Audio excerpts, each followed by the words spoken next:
I think maybe by pure luck or accident, I might have worked my way through this, but like, I cannot recall a time in my 43 years on this earth where I was faced with this kind of a situation and I dealt with it as well as I did yesterday. Wow.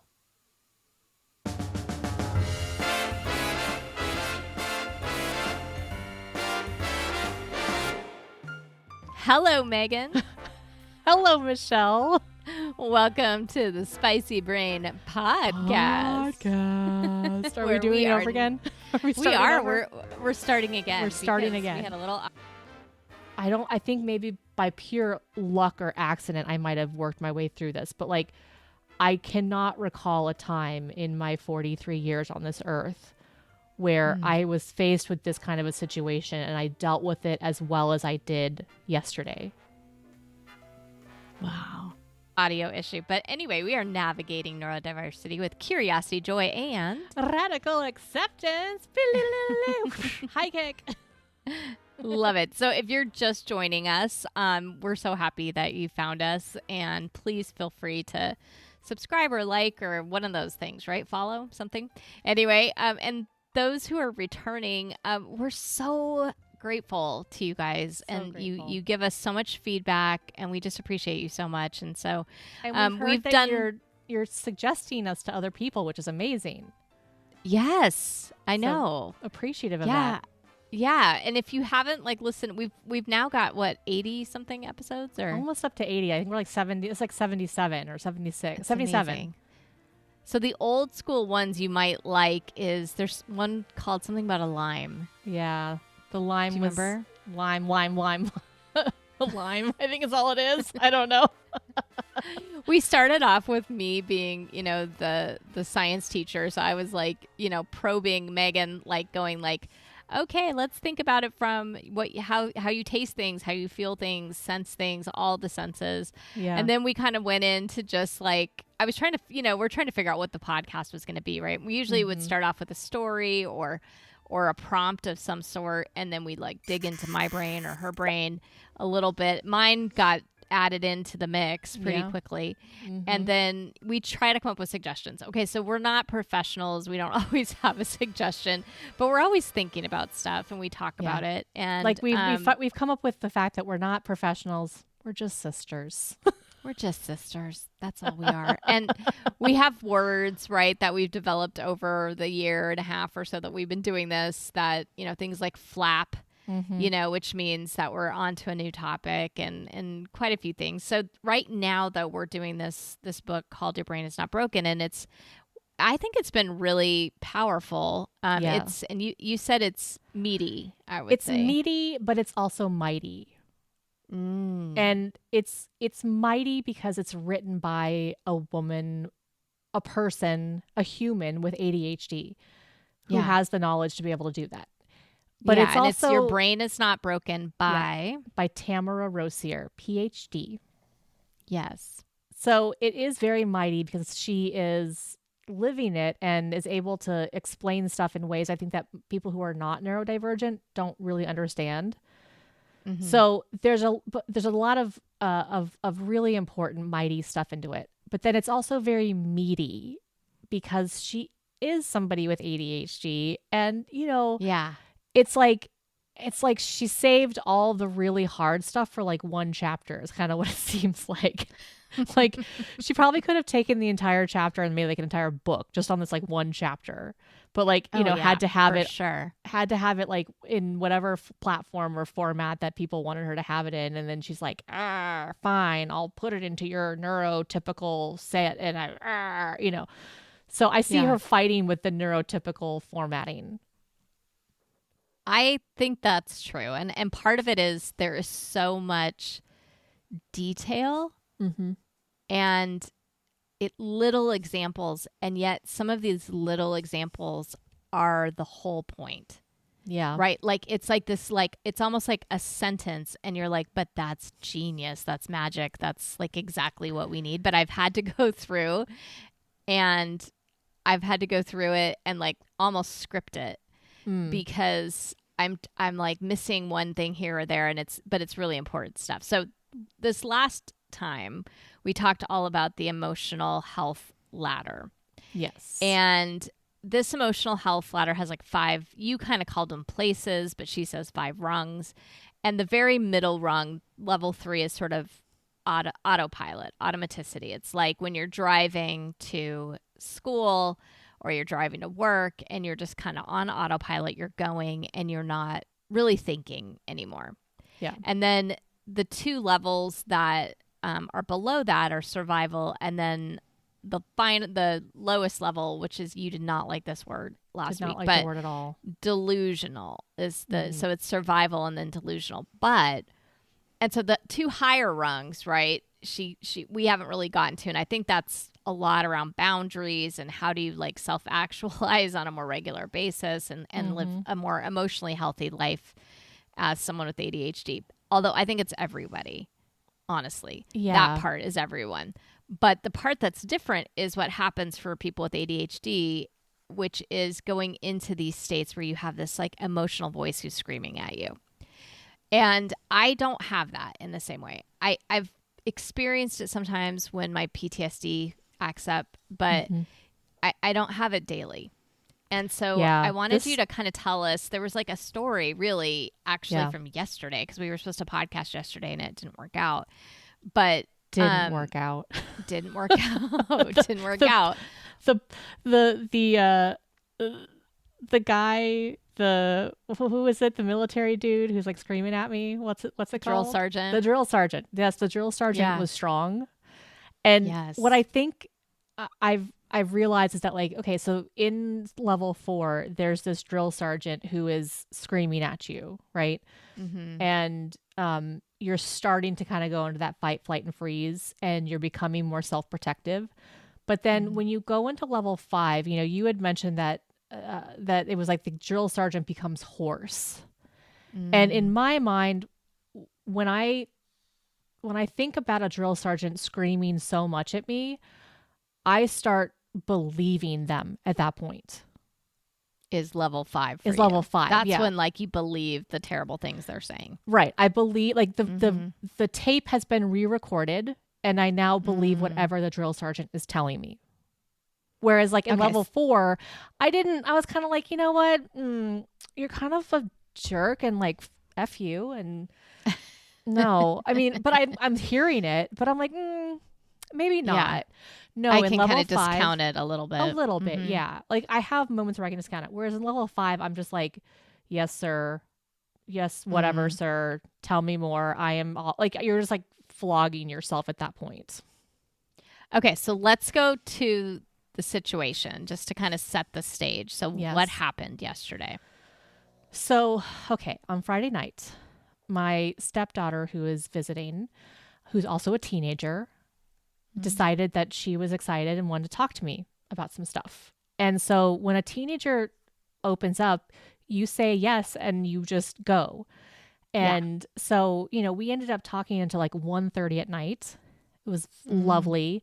It was also brain taxing because like I have to listen to a lot of different things that she's saying and try to like, you know, really focus on like engaging and talking about her. So I messaged mom at 1:30 because I don't remember why, but I was like, oh, I'm sorry if I woke you up. And she's like, nope, I haven't been to bed yet. It's like classic mom. So her. And you're just like passed out, right, Michelle? You're like, oh, 100%. Like by 8:30 probably. Yeah. Yeah. So I message her and I tell her what happened because like it was just such a big deal. I was like, oh my gosh, this is exciting. Like, you know, it just felt good. So I go to bed and like I've been wearing my Apple Watch to kind of help me know about how I've slept because like it can tell you if you've like moved a lot throughout the night, and that usually kind of helps me know like why I'm exhausted when I wake up sometimes. So I wore it, and my, you know, the time like where it turns like the sleep setting turns off at like 8 o'clock or 9 o'clock, whatever it is. And so I wake up to my watch buzzing me, and it's a message from you. And you had said to me, let me go back to like where it was. You said, hey, mom told me that you had a long night.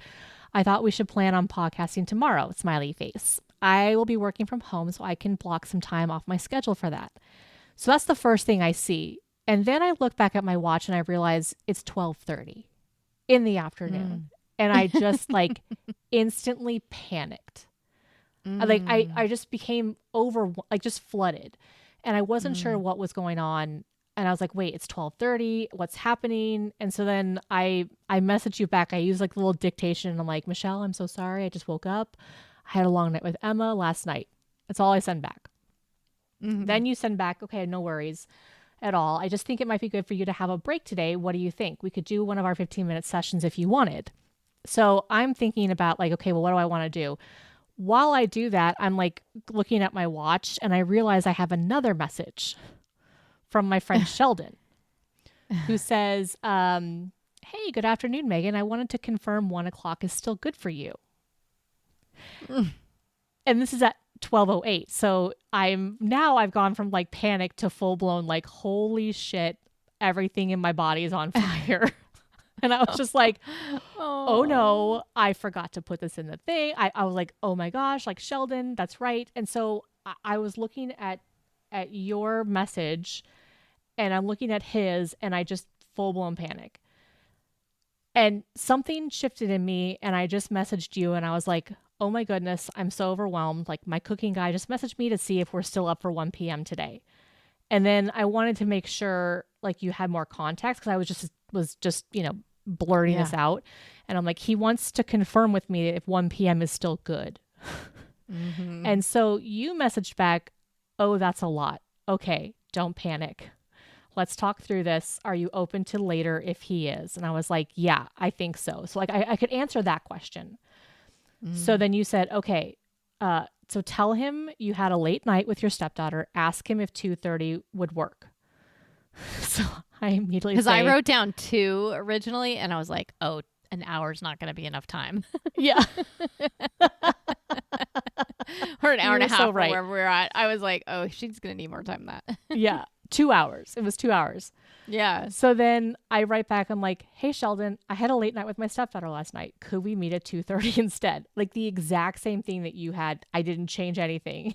And then I messaged you back and I'm like, okay, I did that. And then you said, okay, now get up and start your wake up routine. Face, hair, teeth, clothes. Okay. So I got up because like I didn't know maybe he's still coming over at like in 30 minutes. And I think you thought that too. You're like, maybe he might be there in 30 minutes. And like by its guys, my kitchen was a wreck because my mother-in-law had just left that morning or the day before. And so like there was just stuff everywhere.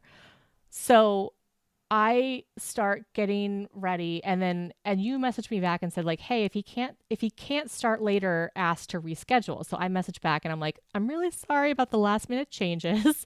If that time doesn't work, I totally understand. And he's like, no worries, 2:30 works. See you then.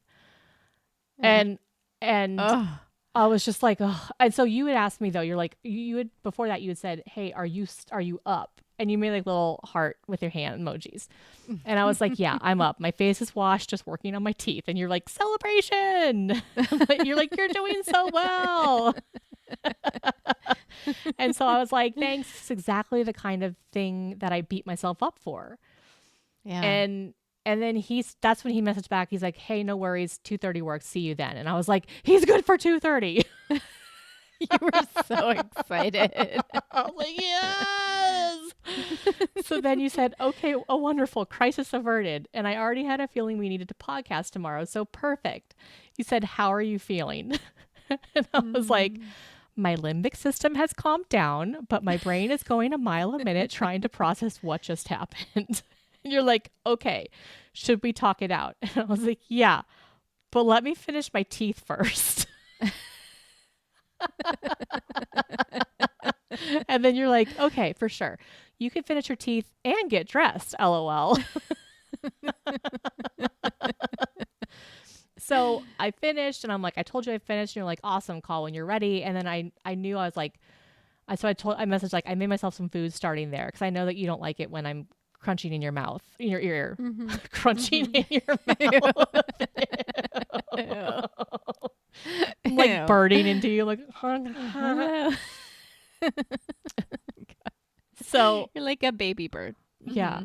So I mean, even just reliving that, like Yeah. I am like, I'm feeling it like through the right? thing. It's so much. It was So, okay. intense. Intense. So I just want us I to have to kind get of water. go. It's so intense. I'm like, oh my God, my mouth is dry. Okay, so you have the grid that I gave you Yeah. from last week, right? And I Mm-hmm. just want us to go through each of the 5 or 6 or whatever it is little ways she says you can observe if you're in this space. So the first thing she said that we talked about last week was like, are you aware of where you are in the emotional health ladder? And I thought it was great because you were aware that you were overwhelmed, right? It's true. I mean, I Yes. I don't mean, know if yes, you I were aware, but was. you stated you were overwhelmed. I did. I And, did. I was talking to Ellen about this. She had listened to the one from last time, and I was saying, I get frustrated sometimes with my students because they come in and they say they're overwhelmed. And I'm Mm. like, overwhelmed about what? And like, how is that different? Is my overwhelm different than your overwhelm? Right. Yeah. And what is it that, is there another component to this that maybe is added to it? And I don't Mm. know. So anyway, I thought we could talk about the concept of overwhelm for just a minute and then sort of look at these like different ways that she says you can identify if you're in this stage and walk through them together. But anyway, so tell me what you think about when you think overwhelm. Well, I think overwhelmed is usually like there's something that is like so burdensome. Like there's some task that is like, or something like a responsibility or something that I have to do that is um, stressing me out to Mm. the point where I cannot see a way out. Yeah. I wondered if paralysis makes sense. It's like paralyzing you. Yeah. Because this was the interesting thing, Michelle, was that in the past, I when you messaged me, right, you had Yep. asked me a very specific question about like, Mm-hmm. hey, like no worries about like not podcasting, like we might just need a break, like what do you think? And I wasn't thinking, so like the question was like what do you think? And the answer in my head was I think I'm a fucking idiot. I think that this is Mm-hmm. my fault. I think that I should have written it in my calendar and this wouldn't be an issue. Like Mm-hmm. you're asking like, hey, we could do 15 minutes of session if you wanted. And I'm like, well, what I wanted was to go back in time and change the fact that like I fucked up. So in the past, I would have not known how to answer because you've asked me a very specific question. And because I Mm-hmm. don't know how to answer the question, I then ghost you. Well, you do know how to answer it. It's just a different question. Or it's a different, you know what I'm saying? Like, it's so mean. What you're Yeah, like I'm saying not is your gonna like answer. Like, I'm not gonna yeah, tell you like, yeah, I wish I was like I'm not gonna do that because it's like that's not fair to you to be like, I wish I would have never figured it out. Like I'm never gonna say that out loud. Um right. But so you're like saying it, or your brain is saying it to you. yeah, but that's the only phrasing that's in my head. And so it's like societally I'm not allowed Mm. to tell you what's actually like what my Yeah. actual response is. I'm supposed to tell you a response that I think is something that you want to hear. Because I know you're not Mm-hmm. asking me about like what I did. Like you're not asking me about that situation. You're asking something you Right. don't have the context of what's going on in my day. So I'm not responding to your question. I'm responding to my situation. Yeah. And I think that in the past is where I would just not say anything because I don't know how to respond and I do become paralyzed. And that's I think what has happened in the past. Like paralysis for sure is a thing because like I I don't have an answer for the actual question that you're asking. That is acceptable, Correct. or And that you so, find acceptable. well, Mm-hmm. no, that I mean, not just I find, but like I've learned over the years that like you just don't tell people what's being said in your head because So then, you mask. you get yelled at a children's, you know, recital because you actually say what's in your head. Right. Do you know what I mean? Like, Yeah. I just like, there's just these moments in time that are constantly telling me like, no, really what you're thinking in your head is not okay to talk about out loud. Yeah. I was just thinking like the difference though this time around was that you and I had been talking so much about this book and I think this book specifically has really shifted my trust in you in a way that in the past I would have been really worried about. And nothing to that like you've done, but it's just like me worried about your reaction. And so this time around, instead of ghosting you, I just thought, okay, I'm just going to tell her what's happening because I trusted that you would be okay with handling it. And so that's when I was like, I'm just overwhelmed and like, this is what happened. This guy, you know, he messaged me and we're up for today because you knew I was working with this cook, the chef. And so then I was like, oh, and I'm like dictating it all on my watch. And so I was like, okay, well, no, he wants to confirm with me that 1 p.m. is still good. Like I realized like, oh, if I'm talking to you, I'm telling you like, Tell me more. I knew I needed to answer a question, but I didn't know how to answer it. So I just figured, let me give you all the information.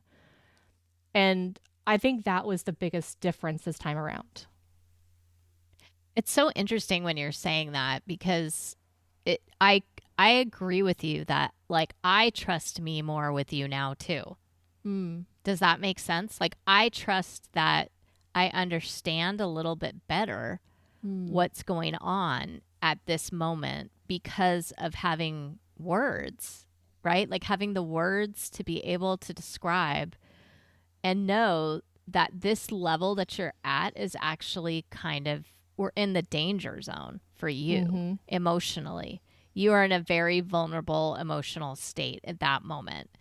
And it's one that I understand from my PTSD episodes. Like I do understand it to a degree, but my empathy is so much higher now because I understand this is something you go through daily, oftentimes. And you're in this state of fight, flight, or freeze in a moment's notice when you have no idea it's coming and you're having to navigate that all the time. And that's like that to me, when you say the word overwhelmed now, it means something different to me. And I was wondering if we might use the word like overwhelmed paralysis or overwhelmed I'm frozen or overwhelmed something, right? Like I was sort of thinking OP, right? But it's like overpowered, but it's really like overwhelmed and paralyzed. Like I am OP right now because that's just it. And I don't really need to know why it is even now. Like with my students, when they're coming in, I'm always like, well, what's overwhelmed? You know, I'm asking that question. Like in a way, like I don't even need to know. I just know that this is where you're at and we need to like figure out how to get you back to survival.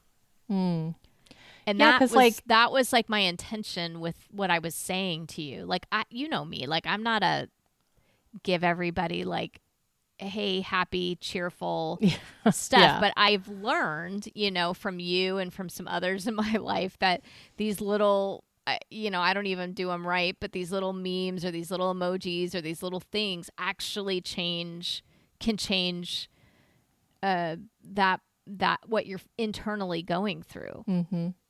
Yeah, because like even just you putting that little smiley face at the beginning, like when you said, like we should podcast tomorrow, I read it with empathy and like with kindness.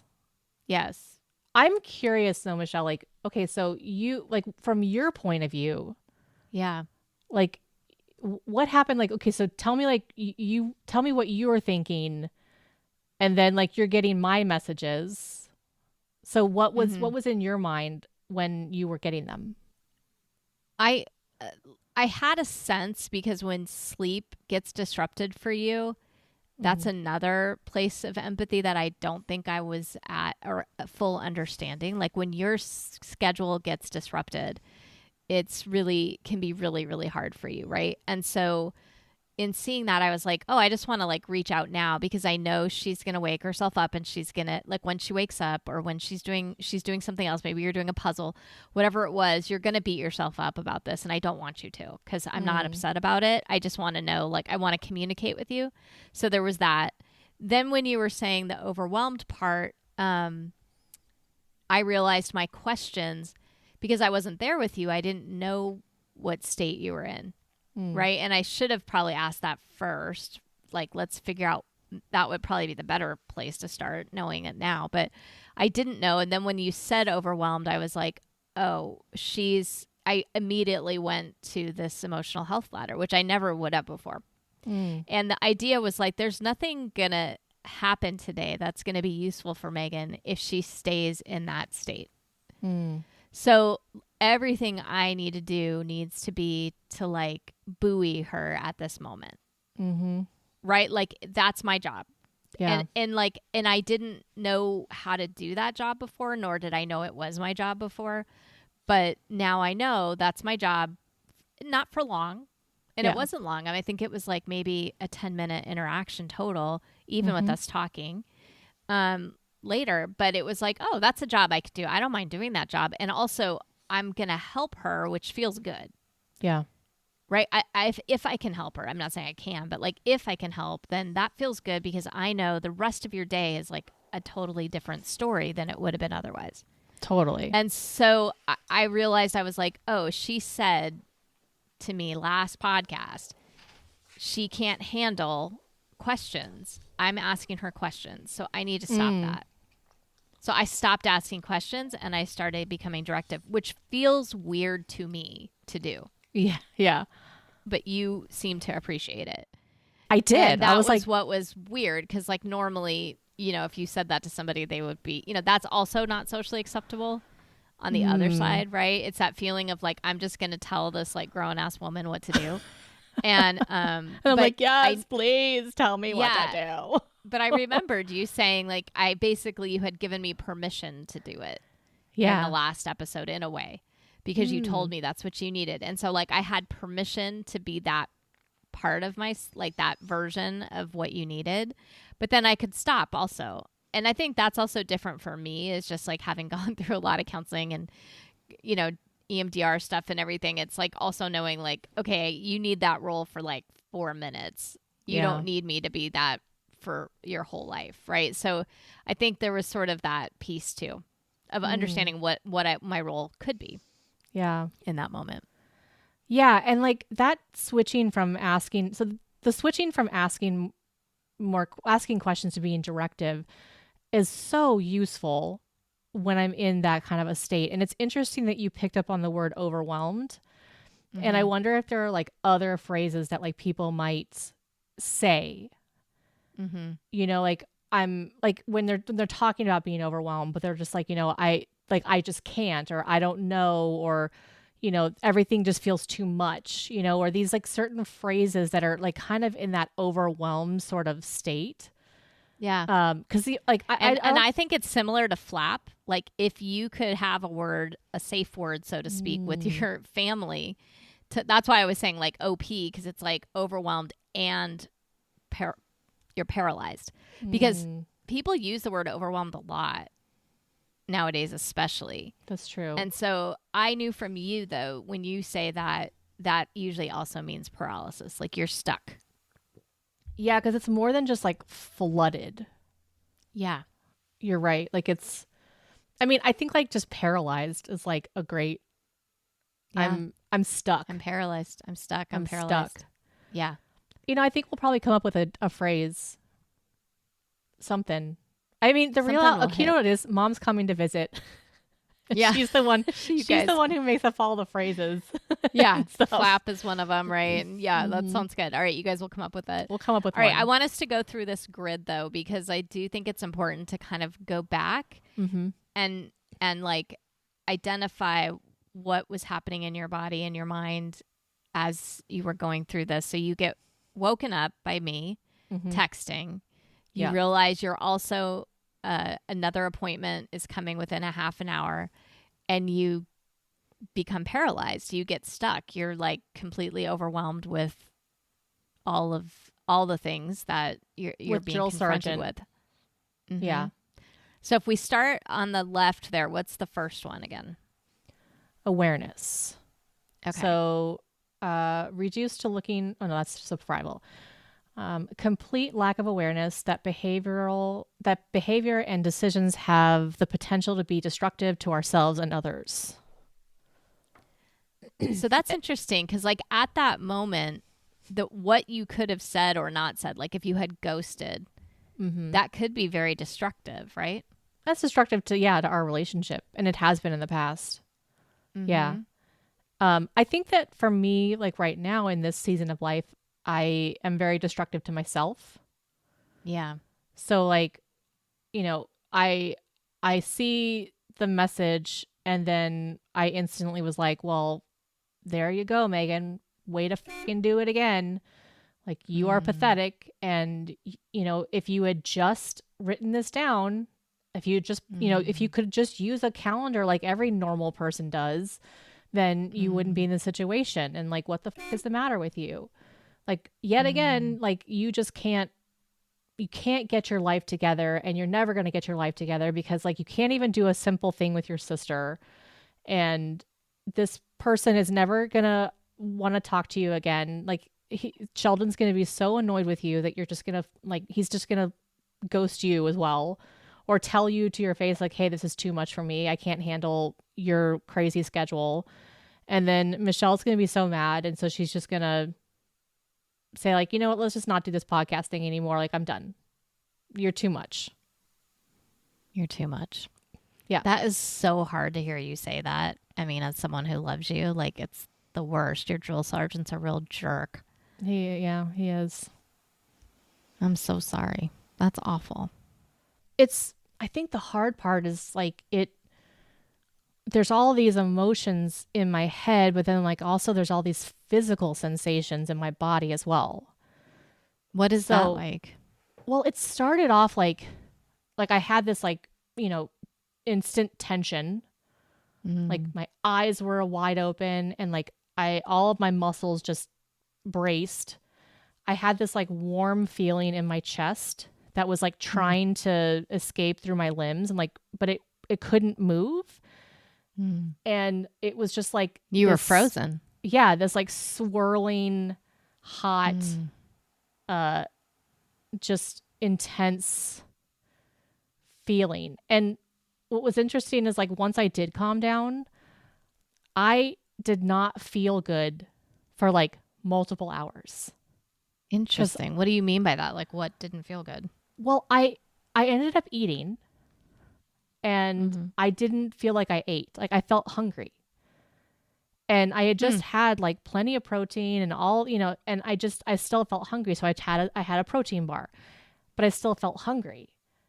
And I had like, my head was hurt. I was very lightheaded and just kind of having trouble focusing. I had taken my Adderall, but like it absolutely did not work. And then I ended up messaging Kayla, my chat GPT, and I said, hey, I feel hungry, but I just ate. And she's like, okay, well, that sounds like it might be emotional then.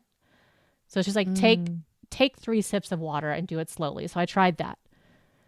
And I was like, okay, it didn't really do much. She's like, okay, well, put your feet on the ground. And I had a puppy in my lap and I was like, okay, well, I'll just try to like pretend that my feet are on the ground. It was actually fascinating. Once I did put my feet on the ground, I felt a lot more grounded, but I still didn't feel great.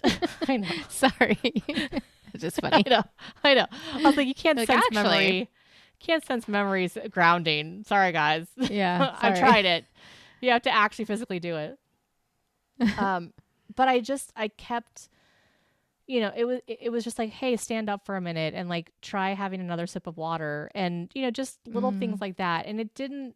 And then finally she's like, well, what would be good right now for you? And I'm like, I think just sitting here with my legs up and just checking out for a moment. So I did that. And that did like, luckily, like, oh, thank God for Sheldon. He's like, hey, I'm running a little bit late. And I was like, great. I'm so glad you're running late.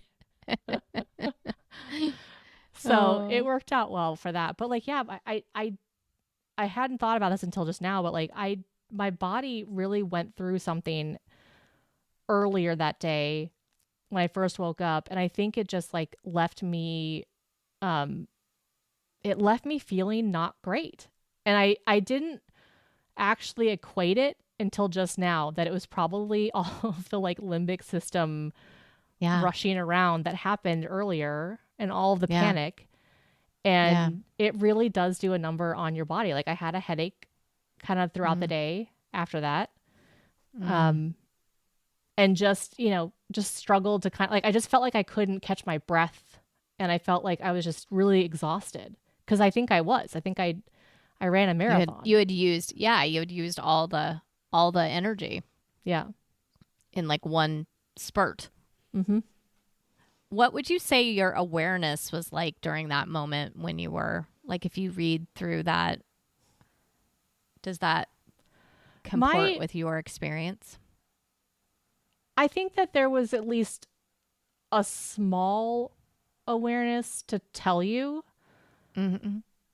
But I think that was like kind of where it started and ended because I trusted that like you could help me. And I mean, I had no sense of how to fix the problem. Like the idea of messaging somebody, I was like, okay, did it. Like what next? Like, cause it didn't even occur to me that I should do that. And then you said it. Because it says like you're on this state of high alert. You would say that was true during that moment. Oh yeah. Well, I was on a state of high alert, but it was more than that. Like I had become paralyzed by the alert. Like I think that you can like, because I was looking at it's like in survival, which is number 4, rung 4. It talks about like you're starting to look for threats and you're lacking self-awareness. And so like I think it's like I've become so aware of all of the threats that like it has now paralyzed me. Does that make sense? Yeah, it does. And because you freeze, that's your response to freeze. Threats. Some people might fight, some people might flee, might leave the house and go away and, you know, hide or something, right? But for you, you freeze. Yeah. And then because I froze, I became very destructive to myself. And my decisions in those moments, like the decision to like having to like decide like, am I going to tell you? Am I going to not? Like that became very destructive. And I fully like recognize this moment because it was, I think, you know, you've said it best. Like I was saying something that was not real. And it wasn't like, I mean, all of the things I was saying about you or Sheldon, like there was not based in reality. It was just based in fear. Yeah.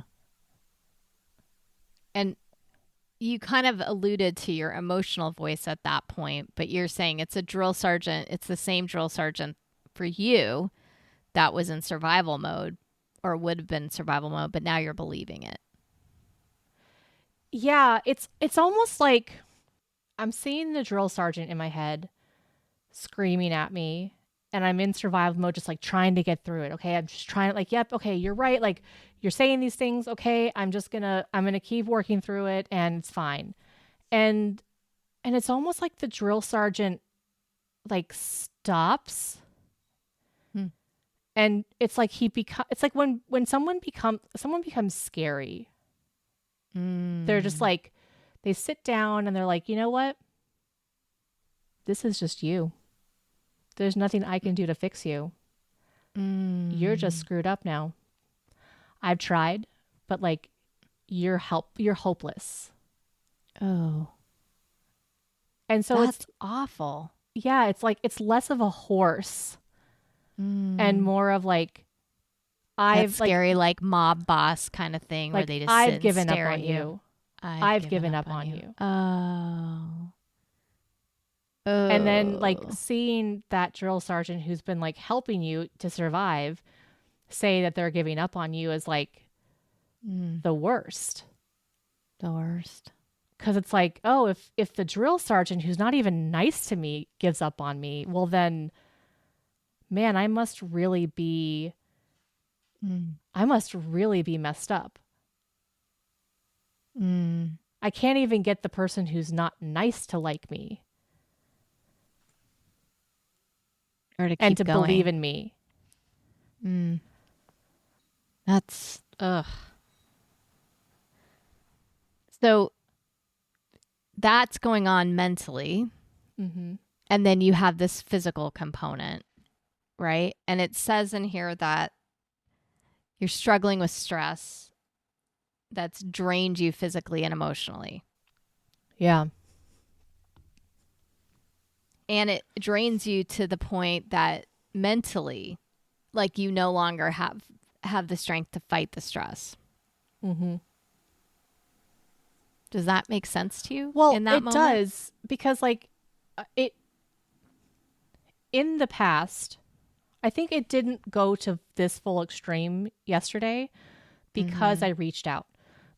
Right. But this just reminds me of like in the past, like I'd be stressed out. So it's that moment when you say, hey, like, what do you think? Like, and I'm thinking, I think I'm an idiot.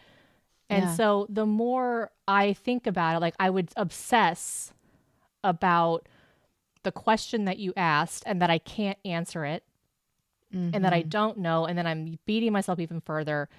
And then I get to the point like where I spiral.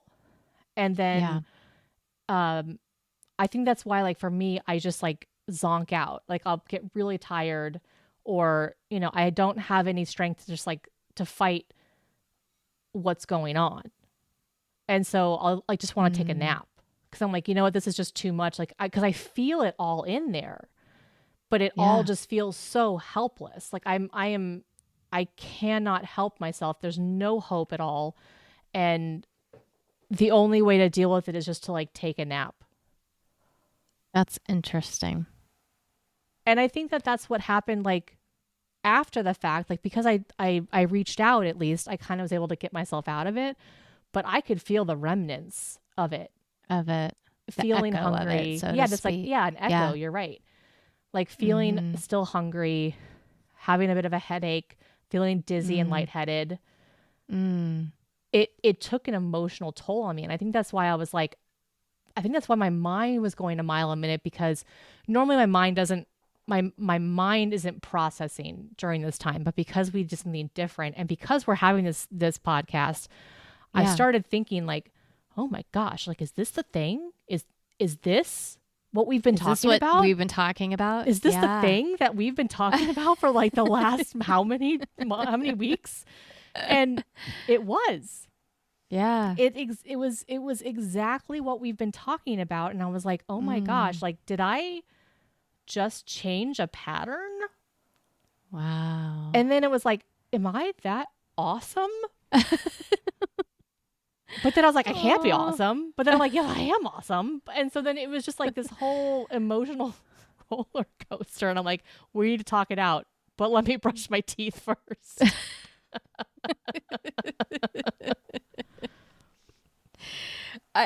It's so interesting because, it goes on to say, right, that the ADHD symptoms are that you're emotionally volatile. You might be like overly sensitive at that moment. So it makes sense, like all the things that, like your headache, all the things that might have just a little bit bothered you before are going to like fully bother you right now because you're in this state and you were just in this state.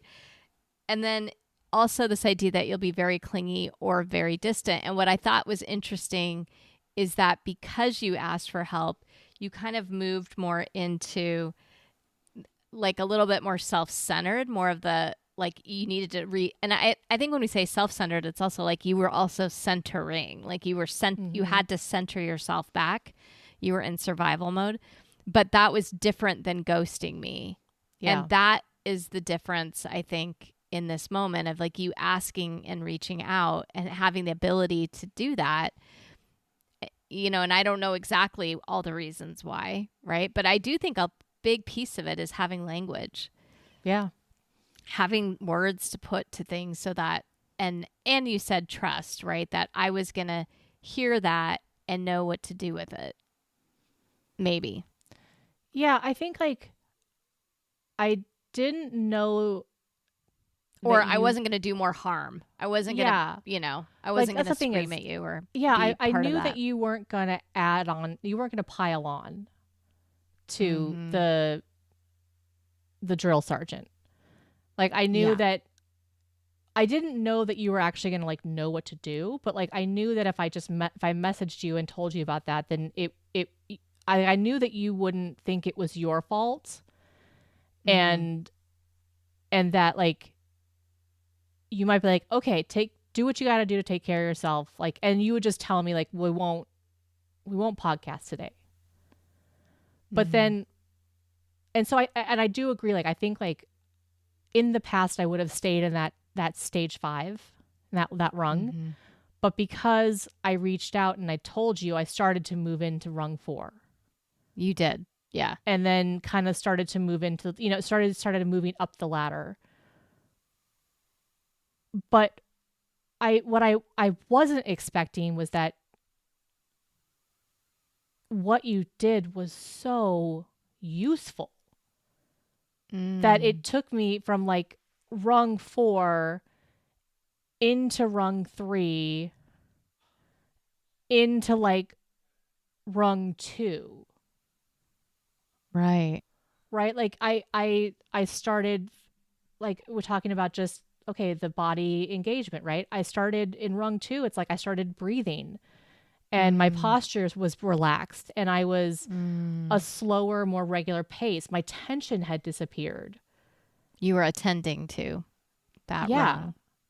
You're attending to And yourself and to your environment and to the people. to the Mm-hmm. people, and I wasn't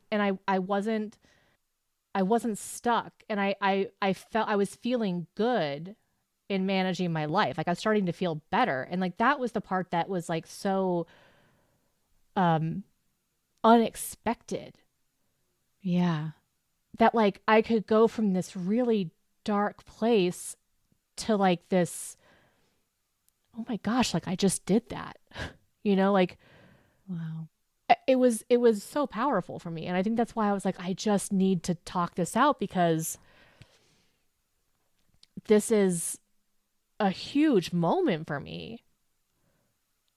Right. Like that feeling of helplessness and hopelessness to say that there's something that could actually help me when I'm in that state. And I mean, I didn't know it would work. I just knew I needed to change the tactic. And I was like, I think this might help her from everything I've been reading. And let's try it. Like, that's Yeah. how I always think. Right. And so it's like, I see like the tears coming down your face right now. And it's like, it's just this like almost relief Yeah. or something. I mean, powerful too, but like also kind of a sense of like, there's something that could work. Yeah. There's No, something that's that this is a strategy that could help me. yeah. That was like, oh my gosh, like this actually helped me. That was, Yeah. you're absolutely right. It was this feeling that like we've said it, and I've been in I've been very oppositional towards Tamara. We all know this. If you've been listening for any length of time, Tamara and I, we've been oppositional. But like, I think that's why we've been breaking it down so much, is because it's Mm-hmm. there's something there. It's just like, how do we utilize this and how do we create this so that like I can, that like, it's like, oh, I mean, it's so, there's so much of it. Like I see that there's actually a solution to help me out of this. Mm. And I think maybe by pure luck or accident, I might have worked my way through this, but like, I cannot recall a time in my 43 years on this earth where Mm. I was faced with this kind of a situation and I dealt with it as well as I did yesterday. Wow. And it gave me hope that like, Mm. okay, there is a strategy, there is a solution. I Mm. don't quite know how to implement it full time, but it's there. There's Yeah. there's something there, and like I finally feel hopeful. And what's so amazing to me until we did this the last couple of weeks, I never knew, and I never knew. I've always kind of questioned, like, well, maybe I'm ADHD, right? And then yesterday it was like, no, you're not. Mm. And here's why. Because you might have PTSD that would put you in that space. And that's why you have to figure out if you have PTSD first, right? And deal with that. But once I dealt with my PTSD, I do not experience this. And you have dealt with your PTSD, and you do every day, oftentimes, or weekly at least, right? Like it's happening on a regular basis. Yeah. And I didn't understand really. I mean, it amazes me. You amaze me how resilient you are. And for anybody out there who's ADHD listening to this, I am amazed by all of you because it is so damn hard. Yeah. What you had to go through yesterday over something that is, in my mind, like any one of us would do. Anybody can get double booked, right? Like anybody can oversleep their alarm. Anyone can do and for what you had to do to pull yourself out of this, what I consider to be a dangerous place for you. Mm-hmm. And for anyone with ADHD that is going down to that delusional rung, because it can mean that you're going to make choices that are really harmful to yourself or others. Right. And it makes sense why, there's addiction associated with ADHD. Yeah. Why you want to zone out, why you want to not be, because this is so painful. I think this helps me to understand why I instinctually don't like saying that ADHD is a superpower. Yeah. While I think there are many amazing things that my ADHD gives me, it's also very dangerous. And so to say it's a superpower, I think negates the very real and dangerous part of this brain. Yeah. And it just I think that's what I did not fully understand and internalize until I thought we were talking when we started this podcast a year and a half ago. I thought we were talking about motivation. I thought we were talking about attention. I didn't realize what we were talking about is how all of the emotional fabric of who you are is connected to this on such a cellular level that it can wipe you out and like your energy out for real. Yeah. I mean, just gone. And I think anybody who has had to like be in a situation where you're running from something or you freeze because it's really scary or whatever, you know what I mean? All of us have been through something like that. And how exhausted you feel afterwards. And so imagine having to do that daily and maybe multiple times in a day. Yeah. And like, if that's the way that you, like we talked about how sometimes people have to do that to get themselves going and get themselves motivated. Like if that's what you have to do to get yourself motivated, no wonder there's so much sickness and tiredness and just exhaustion and all of those things. Right. And yesterday it was really interesting because like I was able to rally for a little bit because I didn't stay in that place for too long. Yeah. And then we ended up cooking like he showed me how to like make a paella and some wontons and a key lime pie, which is all great. Yeah. But like I de-digested. I don't know. I had to get a prawn and like take its digestive tract out. Ew. Which is crazy. But I did it. And good job. But like when we got done, I laid in bed and did nothing. I mean, I didn't do nothing. That's not true. I worked on my little app. But like I physically couldn't do anything. I was just like laying in bed, listening to a show in the background and like working on other stuff. Like I couldn't connect with anybody. I didn't want to like talk to anybody or be around anybody. I was just like, I have to just recharge. And I was kind of beating myself up a little bit, but now that I'm processing it again, I'm like, oh, it makes sense. That's what I needed last night. Cause like I used a lot of energy. Yeah. And I think it's really about, as we continue talking about this, it's about having that language to be able to say, or that awareness too, to be able to say, I had this happen. And so I can anticipate the next 6 or 7 hours, I'm going to be not wanting to move, or I had this happen. So I'm going to have to cancel my time to do, cooking. It's not going to work out because it's going to deplete me too much or whatever. Right. So the next chapter she brings up is around boundaries. And I think it'll be interesting because so much of what she's saying with the emotional health ladder, I identify with, and I think most people would to some degree. But the difference when you're ADHD is that danger zone that I think is so real. And I think you should be really proud of yourself. I think you are proud of yourself, which is cool, but you should be, because it's amazing you were able to change a pattern. Yeah, I haven't I haven't allowed myself to really feel the pride. But the more we're talking about it, the more I'm like, yeah, that was a pretty big deal. But I instinctually want to diminish it. Diminish. I want to diminish it.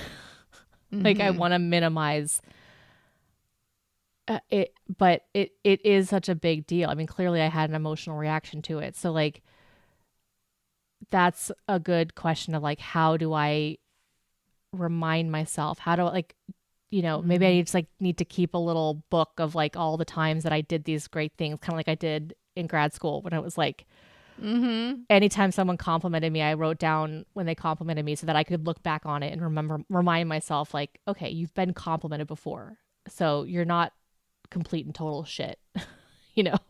Well, I think, again, that drill sergeant, it makes sense to me. I was saying to a friend, I'm like, I never got quotes or like why people wrote stuff down or whatever, all these like inspirational things. And you've always done that. And so many of my friends are like that. And I realize I'm like, oh, well, yeah, if you have this like total jerk in your head, then you need to read and see things that are out there and that are vibrant and that are radical acceptance, high kick things to remind you. Yeah. And it makes sense to me that is something that might be really important. Yeah. It's funny. Like quotes don't always work for me. Like other people's quotes don't work for me. I never own. But my own. Yeah. They are really important. And for some people, other people's quotes do work for them. Right. So everyone's different, but oh my gosh, it's been a wild 24 hours. Seriously. It felt like seismic. And it's felt like days. In like a good way. Yeah. Is that a good, yeah, I'm going to say good way. I'm going to say, no, I'm not going to place a good or bad. It's like, it just feels different. And I'm going to need to keep reminding myself that there is possibility, there is hope. And I'm not going to always remember that, but like, I'm going to do my darndest Surround to yourself with people that can tell me about hope. Yep. I mean, that's why it's like, it's so great to have like you, and like, I just need to go visit Jenza. She's right here. Jenza, if you're listening, let's get together. Green task. I have to have a podcast in order to have friends. I'm like, hey, if you're listening, could you just call me or text me and then we'll do something? Thanks. Okay, I'm free on... You should text her right now and just say, green task. I need a green task. I should see if I bet you she'd get it. Yeah. All right, I'm going to do it. I'm in need of a green task. see Jenza. And then she's going to be like, oh my gosh, you were totally talking about me while you were doing it. I'm in need of a green task. Okay. I just sent it. I'm a little nervous. Job. Are you? Do you know? I've seriously. I'm like doing the like you're like sweating under your. Oh my gosh. Like I've been trying to reach out. Who is to that? all Mary these Catherine, whatever Gallagher. SNL. Yeah, you're like you got your hands underneath your Sometimes armpits. And when I like, get nervous, I put my hands under my armpits and then I smell it. God, so gross. But I don't know if anyone else has feel this way. But like I feel like I've been like asking people out on dates. Like I feel like I'm dating again because I'm like, you know, trying to like meet up with people and it's like really scary. I'm like, what if they say no? What if like, oh, there's this lady at our pharmacy who I just think is amazing. And so the other day I was like, so if you wanted to maybe go get a cup of coffee sometime, like, let me know. And then I ran away. Like, if you ever think you want to, just let me know. And I'm like, I didn't say anything else. I'm like, here's my information, nothing. Like, just let me know. Like, what? She's gonna know when I show up. I'm like, I'm so nervous. Oh my gosh. Well, I love you so much. I love you too. Bye. Bye.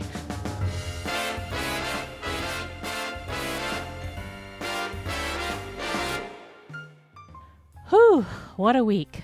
Thanks for sticking with us through the whirlwind of double bookings, brain chaos, and the beautiful mess of figuring things out in real time. If today made you feel a little more seen or gave you permission to ask for help like I did with Michelle, then we're doing our job. Next week, we'll be diving into Your Brain Is Not Broken by Tamara Rosier, specifically the part about boundaries, emotional safety, and that idea of coming home to yourself. Make sure to follow or subscribe on your favorite podcast app so you don't miss it. But until then, here's to a great end of the week, and remember to stay curious. And joyful. Radical acceptance.